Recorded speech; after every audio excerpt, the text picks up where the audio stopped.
તો છેલ્લા 24 કલાકમાં 257 તાલુકામાં વરસાદ વરસ્યો છે। 31 તાલુકામાં 3 થી 8 ઇંચ વરસાદ વરસ્યો। સૌથી વધુ મોરબી તાલુકામાં 8.78 ઇંચ વરસાદ વરસ્યો છે, તો મોરબીના ટંકારામાં 7.64 ઇંચ વરસાદ નોંધાયો છે। સુરેન્દ્રનગરના ધાંગધ્રા તાલુકામાં 6.93 ઇંચ વરસાદ આપ જુઓ વરસાદના આંકડા સામે આવ્યા છે। મોરબીના હળવદમાં 6.42 ઇંચ, તો સુરેન્દ્રનગરના વઢવાણમાં 6.18 ઇંચ વરસાદ વરસ્યો।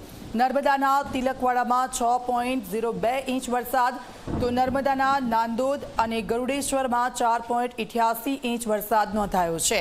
મોરબીના માળિયામાં 4.8 ઇંચ વરસાદ, તો સુરેન્દ્રનગરના લખતરમાં 4.49 ઇંચ વરસાદ વરસ્યો છે। વલસાડના કપરાડામાં 4.41 ઇંચ વરસાદ વરસ્યો।